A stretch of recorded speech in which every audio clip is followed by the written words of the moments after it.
Welcome to the Wrestling Experience. Where we can't believe that Raw Underground and Retribution are still a thing. And yet we are still wondering who the anonymous hacker is. What anonymous hacker? I'm still trying to figure out who the anonymous Raw GM was from 10 years ago. Wasn't it Hornswoggle? Come on now. No, every time you say it's Hornswoggle, it wasn't him. I think he was a cop-out. Oh, it's true. He's actually Vince's real son. Or that legitimate son, yeah. Well, I'm Jazzy Podcast. And I'm Johnny Podcast. And we are here to recap Monday Night Raw, which we're kicking things off with Samoa Joe. He's in the ring. And we're going to have a contract signing between Seth Rollins and Dominik Mysterio. Samoa Joe talks about Dominik signing 2 contracts because one of them will make him an official WWE superstar. So that's pretty exciting. And my God, that's amazing for him. I wish my dad got beat up by a WWE superstar so I could get a contract signing. Oh, that would be lovely. So he introduces the self-proclaimed Monday Night Messiah versus the son of the greatest luchador in history. So Seth Rollins comes out and he's like, you know what, Joe? You know, you're here. You look like a coward. You know, and Joe is kind of like defending Dominik. So I'm just like, is Joe kind of like turning into a face at this point, or he's a little tweener? But Seth Rollins, he looks at Dominik and he's like, listen, you're a coward, and instead of walking in your own path, you're here looking like a scared little boy with your kendo stick. And Samoa Joe comes to his defense and he's like, personally, the whole thing is sad. What's sad is what I'm looking at right now. I should be looking at Seth freaking Rollins. But, instead, I'm looking into a man who's just caught up in his feelings and who took out Rey Mysterio's eye. So I thought that was a pretty solid promo by Samoa Joe as well. I think Joe was on fire here. Yeah, Dominik did come out with the kendo stick. That's what he was referring to. Because, I think Dominik is smart for coming out with a kendo stick. How many people come out to, when the numbers are against them, without any assistance, no backup, no weapons, they just come in? Dominik is smart. Now, is his last name really Mysterio or not? That's the real question I have for you. I really don't think that it's Mysterio. But Seth Rollins, he starts threatening Joe. He's like, you know what? I had no choice. I'm not playing the victim here. I'm the one who was forced into this situation. I wanted the whole burn it down guy. I wanted Seth freaking Rollins, but instead I got crapped down by everyone, including the people on TV. And Dominik has enough at this point. He's like, listen, you're just making excuses. Alistair and Ray, they aren't the same. You change the lives of good men for worse. And, he's like, the greater good that you fight for is actually yourself. So, honestly, it's not a bad promo by Dominik as well. Like, he's clearly green and he sounds like a kid, but it wasn't bad, in my opinion. And I was totally fine with it. I think he did a good job there. Yeah, then he talks about... he talks about his dream right now is to kick his ass at SummerSlam. And Seth Rollins, he just starts laughing maniacally, and he does it so well.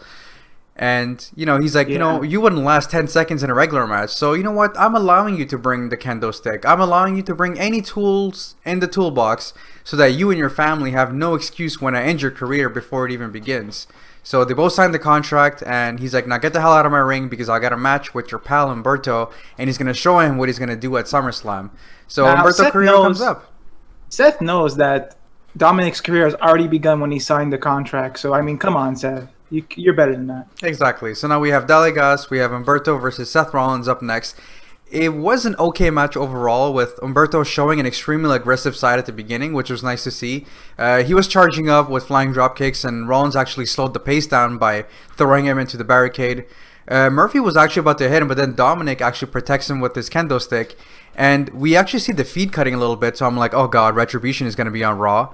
And they're not scheduled. They're not scheduled, though. Yeah, but Umberto is on the top rope, and he's about to hit a moonsault, but Rollins actually reverses with a powerbomb, and then he hits him with a stomp for the 3 count. So, easy win for Seth Rollins, but it's still nice to see Umberto come back on Monday Night Raw. The real story is what happens after the match. Oh, yeah, that 2-on-1 ambush was just crazy. They beat poor little Dominik Mysterio down. They tied him up into the ropes, and then they hit him with a kendo stick. They took off his shirt to reveal his, in my opinion, awful tattoos. Oh, yeah, I also think that they're awful tattoos.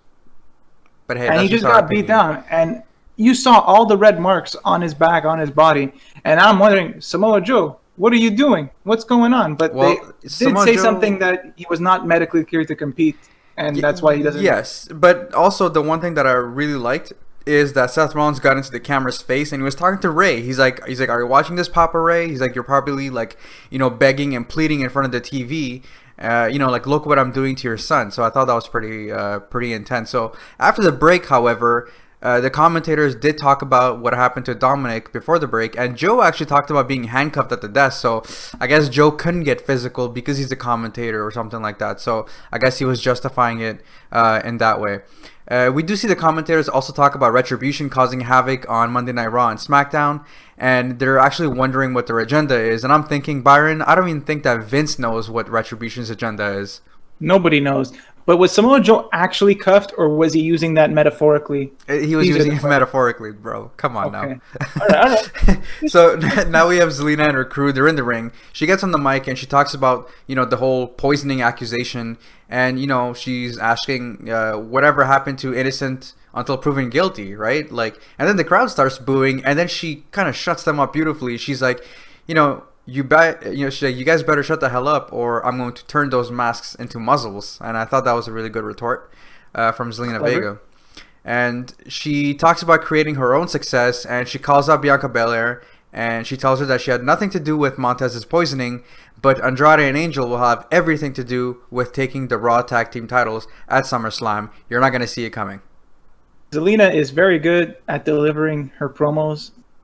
She really is the brains of the operation. Oh, she definitely is. Oh, yeah. And she takes what she wants. But we do have a match. We have Angelo Dawkins. He's out, and he's going to be facing Andrade. And Dawkins starts off, and I'm like, man, there's so much high intensity. And I didn't realize how athletic he was for a big man. But, like, he came out, and he really wanted to hurt somebody. But on the other hand, I was like, I kind of wish that they did more with Andrade. Like, he was so good in NXT, and only see him doing in this match were rest holds. Like, he deserves better as well, right? Yeah, but I guess this wasn't a very long match. It wasn't supposed to be like a competitive showcase anyway. It was just really to get over the fact that Angelo's upset that his partner is taken out and might not be fully 100% at SummerSlam when they defend the titles. Yeah, exactly. So Zelina Vega does try to cause a distraction at the end, but then Bianca Belair is there. She takes her down, and the distraction actually causes Dawkins to put out Andrade with a slam. So... and then immediately we have Bianca Belair versus Zelina, and the way I see it is, the match was to show the athletic prowess of Belair, and her power was on full display. Zelina did quite well because they actually had a lot of good chemistry, and thanks to their bouts in NXT. But Bianca easily gets the victory with a sweet looking KOD. So unsurprisingly, Bianca Belair takes the win. And Zelina is kind of not happy about what's going on. Yeah, and for those that don't know, the KOD is the kiss of death, because I also didn't know that, and now I do. Yeah, so Bianca Belair is interviewed right after the match by Charlie Caruso in the ring. She talks about Zelina denying the whole poisoning accusation, and she asks for evidence. And, she's like, listen, what she did, like, I'm no fool. And Charlie's kind of asking for an update on Montez's condition. And... basically, Dawkins is like, listen, Montez isn't going to miss the biggest party this summer, and we want the smoke. So it seems that Montez is going to be okay for that tag team match at SummerSlam. So I don't get it. So what's a you'll never see it coming match? What is the smoke? Will we see the smoke when they get it? I don't understand. Maybe when they say you'll never see it coming, maybe it's like, oh, it's not going to be at the Performance Center. Maybe it's going to be like at the beach, or maybe it's going to be like on a boat or something, right? Like you'll never see it coming. Yo, if it's on a beach, that's pretty cool. Yeah, maybe they can ask Jericho, for his boat or something like that. Who? So now we have the VIP lounge, and MVP, talks about not wanting to pop bottles tonight, but he actually wants to pop people. Ooh, that's kind of... that's gross, man. Yeah, that's kind of gross. But he's talking about a conspiracy happening. He's like, how am I supposed to win championships in these unsafe working conditions? And Apollo never beat me. The lights beat me. The lights. So MVP admitted that he got beat up by lights. That's terrible. I mean, she's only like 100 pounds or something. Like how? I feel like no one's gonna get that reference. It's unfortunate if no one gets that reference, but hey, she's a great singer. But yeah, so Apollo. Someone got it. Yeah, I got it. You got it. So Apollo comes out with a new theme song. And he's all smiles, and he's looking great with that title. MVP is always making excuses, as he says. And he's like, you didn't hurt me, your boy did, while my back was turned. And MVP calls Apollo a serial bad decision maker because he just wants to help him out. And he's like, listen, you are a bad decision maker, just like you're coming out by yourself against the three of us. And he's like, you talk about lights flickering. Apollo's like, at SummerSlam, the only lights that will be going out are yours. So again, like a lot of great retorts on this episode of Monday Night Raw. So Apollo gets in the ring, he picks up the couch, and then with ease, he just tosses it out. And after the break, I mean the poor couch took a beating, and so did Shelton, because after the break we had Shelton versus Apollo, and I thought it was a pretty good match for the short time given. Shelton Benjamin with those beautiful looking power bombs, like the fact that you actually saw Shelton pick up Apollo with such ease and hit him with that power bomb was really impressive to begin with.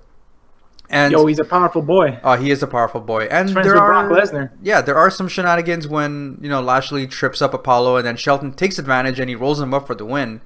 And Bobby actually goes in the ring and he puts him on the master lock, but MVP actually stops him and he's like, no, stop. He's like, I need him to be healthy so I can win the title.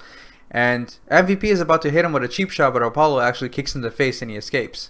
So Apollo kind of intelligent. What a guy. Very smart. Don't want him to get injured and miss his match just like the last time. Absolutely. So now we see a new footage of Retribution. They're outside the Performance Center and they're throwing a cinder block at the window and they basically just shattered the window. So how rude of them to destroy property. Bunch of tough guys. Like, who's going to sue them? Nobody. Because we don't know what they are, because they're just masked ninjas. It's anarchy. Oh my god. It's terrible. Now we have Sarah Schreiber. She's interviewing a returning Mickie James. Really, really nice to see Mickie James. And she talks about having gold on her mind, but then she's interrupted by Natalya and Lana looking like twins. And I immediately started raising my eyebrows when I saw this. I'm like, what is about to happen? Whatever it is, I'm not going to like it. I said the same thing, and I'm like, just Lana is kind of annoying me, man. Like, she's like, how can you lead if you don't have a TikTok? Like, what's that supposed to mean? Yeah, already, first thing out of her mouth, I'm like, okay, I'm already out of this. Done. Yeah. Checking out. And then they're like, you might be a great competitor, but you're not the most winningest woman in the division. Like Natalya is, which I guess is true, but Natalya also has wrestled a million matches. Yeah, I was gonna say she might be the winningest in the division, but she's also the losingest in the division at the same time. So yeah, and then she's the best of all time. #BOAT, #boat, and I'm like, oh god. I thought it was GOAT. I thought it was greatest of all time. So what are they doing, coming up with things that already exist and slightly altering them, and then trying to make it seem original? Yeah, and then Mickey replies back. She's like, you know what? The thing about boats, though, is that they sink. #that. And then she's like, see you next week. So I'm assuming there's going to be Mickie James versus Natalya on Raw next week. That's why it's the greatest of all time. It's GOAT, because goats don't sink. That's why we say that one. Yeah. There you go. Next up, there's a great segment with Ivar and I guess the girl from The Bachelor, just like last week. Is it the same girl? I don't know. I don't know. But, she's kind of cute. She's really cute, actually. And she's flirting with Ivar. And of course she is. They're interrupted by Eric, Ricochet, and Cedric.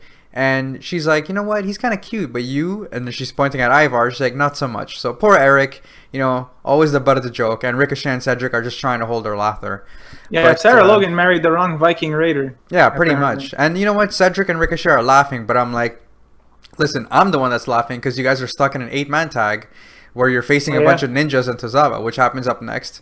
So they're facing Retribution and Akira Tozawa, right? Pretty much. So, again, it doesn't take long for the Viking Raiders to hit the Viking experience for the win because Tozawa was actually commanding the ninjas to help him out, but one of the ninjas was like, no, I don't want to do this. And as Tozawa is about to escape, the ninja behind him rolls him up for the win. So this ninja wins the 24/7 title, and it turns out that it's actually R-Truth. So he's the 38th time, 7-Eleven 24/7 champion. Can you believe, though, how WWE managed to make ninjas seem like they're so absolutely goofy. No threat? Like, yeah, they just killed ninjas. Like, if you thought ninjas were cool and intimidating and powerful, forget it. They're just not. The WWE just kills everything. Yeah. But you know what? Now we have a really, really great promo. We have Charlie. She's backstage and she's interviewing Drew McIntyre, asking him if he's going to keep a close eye on Randy's match against KO tonight. And Drew McIntyre says that the reason he's taken out Legends after Legends is because of self-preservation. He wants to remain at the top of the WWE for as long as he can. And the second that he lets go of this torch, this metaphorical torch, he's a thing in the past. And, he says that at SummerSlam, I'm going to rip that torch off from your hand and I'm going to knock you out with a Claymore. So I love seeing this intensity from Drew McIntyre. Like everything that comes out of his mouth, man. Like I am completely sold and I'm buying it. Like he's doing a really great job. Absolutely, I would love Retribution to come show up when he's somewhere. Oh, dude, he would just destroy with like with his pinky. He would just kill them with his pinky. Exactly, and it won't even be close. It would just be a massacre. It'll be a joke. So now we have Liv Morgan versus Peyton Royce next. But first, the Iconics, they get on the mic and they rip on the Riot Squad. You know, I think Peyton Royce, she calls Liv two-faced and she's like, Ruby has split personality just like her split ends. And I'm like, oh, okay. So that was all right. The match begins and Liv is actually relentless. Like she's smashing Roy's head on the apron multiple times, but Peyton actually fights back with a spin kick, and we actually get an even match between the two of them. I actually enjoyed the match. Bayley tries to interfere and then Ruby tries to help, but the official thought that Riot was the one that was trying to get involved, and so did Liv. Yeah, classic. And then Peyton actually takes advantage of that and she hits the deja vu for the win. And Liv isn't really happy at all, while Ruby is kind of pleading her case, and the Iconics escape with the win.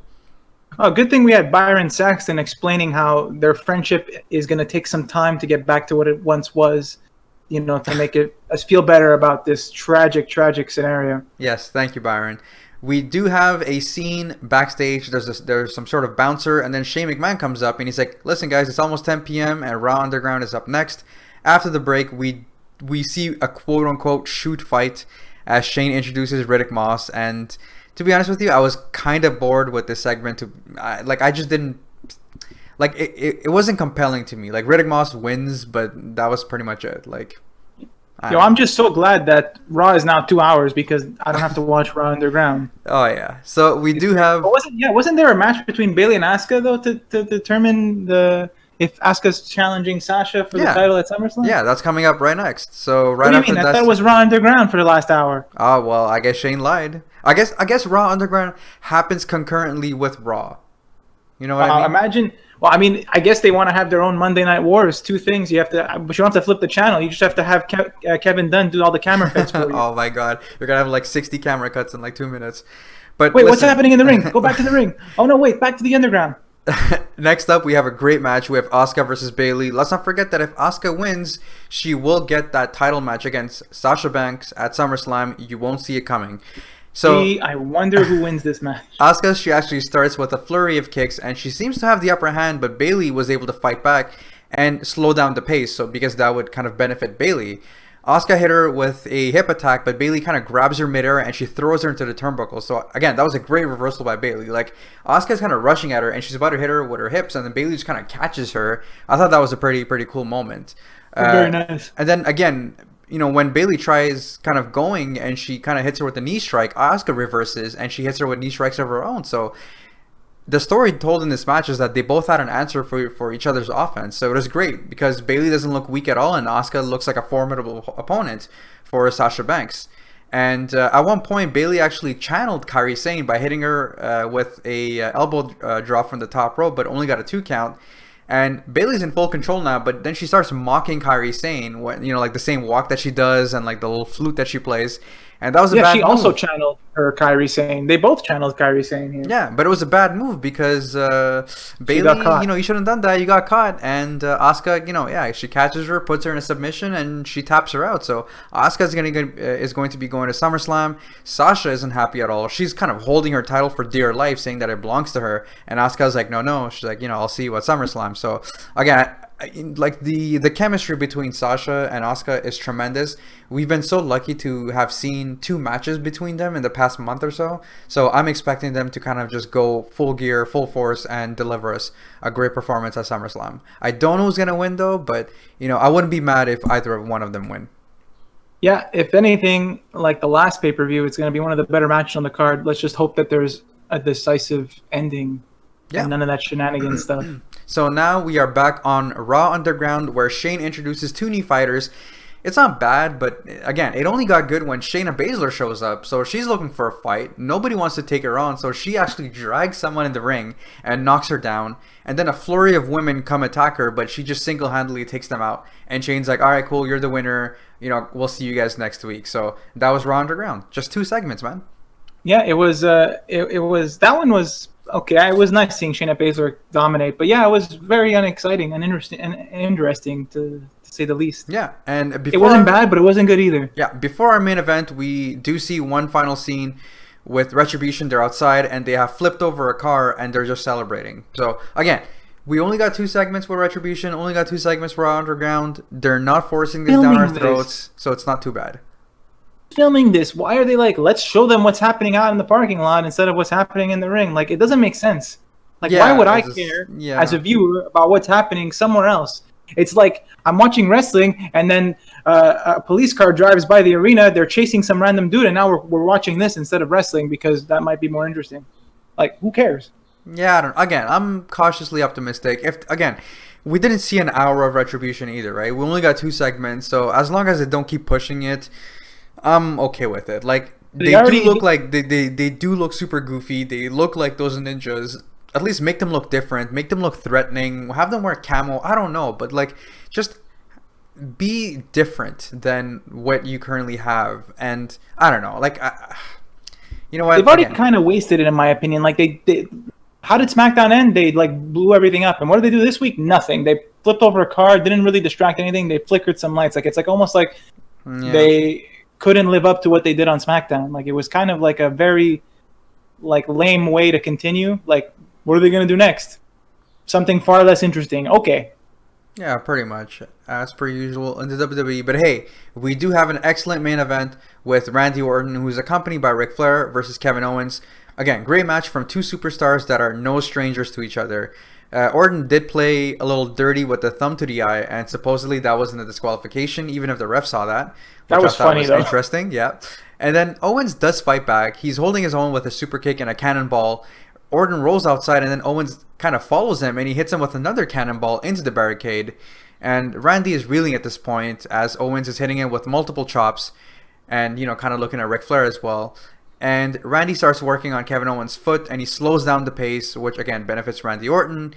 He brings Owens outside, and he hits him with a belly-to-back suplex on the announce table. Towards the end, we see Owens channeling his inner Viper, going for a stunner, but Randy reverses with an RKO for the win. So, again, a great match, but maybe Owens kind of got complacent there, channeling his inner Viper, when he could have just picked him up, hit him with a stunner, and call it a night. But he had to do Randy's pose, and unfortunately, Randy reverses that for the win.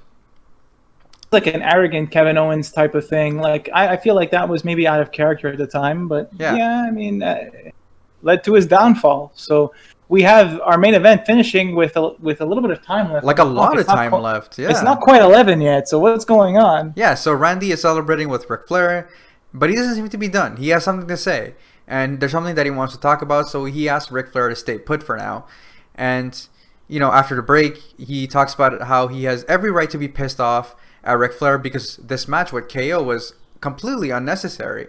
You know, he's like, your ego got me into this fight last week, but he's like, I can't be angry with you because you're Ric Flair. You know, he's like, I've learned so much from you. I grew up with you around. You know, you've had my back for the past 20 years. He talks about a story of something that happened in 2002 or something like that when he got into a lot of trouble and only Ric Flair was there by his side. And since that day, he's like, not only did I respect you, but I also loved you. I would have been really interested to know what Randy did when he was 22. Didn't he like shake someone's hand after putting his hand in his pants or something? That could have been the story. I don't know. But he's like, I don't respect you anymore and I don't love you anymore because you are a liability. And he's like, I know why you took me under your wing, because I could be the son that you wish you had. And I'm like, oh my God, that was just a low blow right there, man. That's pretty brutal right there. Yeah. And he's like, are those tears? Are you going to cry, old man? And he's just really ripping on him hard. And, you know, he says that he's washed up and that he can't do it anymore. And Ric Flair gets on the mic and, you know, he's like, listen, I hear you. You know, I'm here because I want to be here when you win your 14th, your 15th, your 16th, your 17th title. Because I want you to beat my record. I don't want John Cena to beat my record. And he's like, you know, when I came in, he's like, you crawled from the bottom to the top. You're the greatest performer in the business today. And I love being with you. And I don't know. He's like, you know why I can't get mad? Because he's like, I spent 31 days in intensive care. And by the way, this is a great promo by Ric Flair. He's like, I spent 31 days in intensive care, 2 weeks in coma, And he's like, I woke up and all I wanted to do in life was tell the people that I cared about that I loved them and I want to be there for Randy, and that's all I want. So Randy's kind of like, oh, okay. He's kind of taken aback, and he hugs him. So you're like, oh, cool. Like everything seems to be good, but what happens next? Well, it looks like they're going to leave the ring, but Randy Orton goes for the low blow, and then he kind of hugs Ric Flair as he gently lets him fall to the floor. Yeah, what a nice guy. The lights start dimming, right? So you know something's about to happen. We get some flickering. Then Randy Orton is setting up for what's going to be a nice-looking punt, except we don't know if it's a nice-looking punt because it happens, and as soon as he hits him, the lights go off, and then Ric Flair's on the floor. So we can assume that all we heard was the leg slap, you know? So oh, yeah, for sure. There was no contact, probably. This is just to keep Ric Flair as safe as possible. Yeah. So now Ric Flair is completely unconscious. Randy Orton's freaking out. And all I'm thinking is like, oh my God, Charlotte is going to come back and kick Randy Orton's ass. It's going to be amazing. And she's going to become the WWE champion. This is perfect. But no, actually, McIntyre shows up. He rushes to the ring. He tries to attack Orton, but Orton escapes. Orton still kind of looks like he's confused. He's not sure what he did. And he's like slowly backing out while McIntyre is like, I can't believe you did that, you evil son of a bitch. And then the rest of the referees and backstage crew come to check on Ric Flair. And then I think the last thing that McIntyre says is that he's going to hurt you at SummerSlam. Yeah, and you're exactly. Gonna get what you deserve. Randy looked very, very menacing there. At one point, there was like a lot of shots. There was a lot of camera cuts, man. But hey, it's a WWE, so you need to have like 6,000 camera cuts. But Randy looked very, very menacing there with his evil smile. Like, he was just very slithering, and Drew McIntyre just looked livid. Like, Drew McIntyre was like, even Ric Flair, right? Even if Drew McIntyre doesn't agree with Ric Flair, he still respects him enough. So I thought this is pretty effective, and I'm actually really, really pumped to see this match. I think there's an off chance that Randy might win this, man. After this, I'm like starting to think that he might win. I just don't want him to win, but I do want him to win. But I also don't. I'm like conflicted too. They managed to make me conflicted, which is great. This is the best kind of feeling to have when you're going into these big pay-per-view matches. Absolutely. Like if we were to do a predictions, I would have a hard time predicting this one. Like I recall our last time, I think we got everything right, and it was very unexciting. But this is a little bit different. So. I don't know what to say here. Yeah, exactly. Me too. It's just, but it's nice to see because at least there's some stories that are actually going well, right? So it's not like all bad, and that's what I thought about this episode of Monday Night Raw. Like, overall, I thought that it was a pretty decent episode. We got a great main event. We got a great match in Asuka versus Bayley. The whole thing with Apollo and the Hurt Business, like, fine. That's okay. 24/7 title. I mean, it's always it's interchangeable. Around the Ground, we only got 2 segments. Retribution, we only got 2 segments, so they didn't rub it in. So overall, I thought that was a pretty decent episode. What'd you think? Yeah, it was a pretty solid episode of Raw. I'm looking ahead now. I'm very excited about SummerSlam. I'm praying that they don't go the easy route and have Retribution ruin the main event match between McIntyre and Orton and have no decision. Let's not even go there. I don't want to even give them any ideas. Yes, definitely, we had a great match between Kevin Owens and Randy Orton, and we had a great match between Bayley and Asuka. Even the Seth Rollins, well, actually, no, it wasn't that great with Umberto. It was a good segment, but it wasn't a very good match. But we had 2 solid matches on the card. A lot of stories advanced. It's hard to really say that this was a bad episode. No, it wasn't particularly amazing. Yeah, I mean, but it was good. I think Raw's biggest disadvantage is always going to be the fact that it's 3 hours, and it's just kind of hard to fill all that 3 hours into like good stuff. So I feel like SmackDown has got that formula right, being 2 hours. But again, the more we complain, it's not going to change the fact that it's always going to remain 3 hours. So if they're going to try to do something different with Raw Underground, fine, be it. Like, give us 2-3 segments a week, and I'll be okay with it. But yeah, I feel like, as good as Raw is going to be, it's always going to feel a little bit like a chore, right? Because it is very long. So I agree. The 3 hours is just not doing anyone any favors. Yeah. It just feels like it drags on for too long. Like it's almost more bearable to watch SmackDown every week just for that reason. Like SmackDown's almost always better because it's shorter. Yeah, for sure. Completely agree with you. So that was our recap for Monday Night Raw. Let us know what you guys think. You can find us on YouTube at The Wrestling Experience. You'll find all the information in the description to find us where you listen to your favorite podcasts as well. And we will see you guys in the next one. Hey, so I looked up Rey Mysterio's last name. It's Gutierrez. So I don't think that Dominik Mysterio is his real name. I think he's a fake. He's a fraud. He's a fraud. Oh my god. I also find it interesting that Seth Rollins was like yelling at Mysterio through the TV saying, I can't believe you're watching your son get dismantled. But then I realized Rey Mysterio has no more eyes left. He can't see anything anyways. So who cares? Oh lord.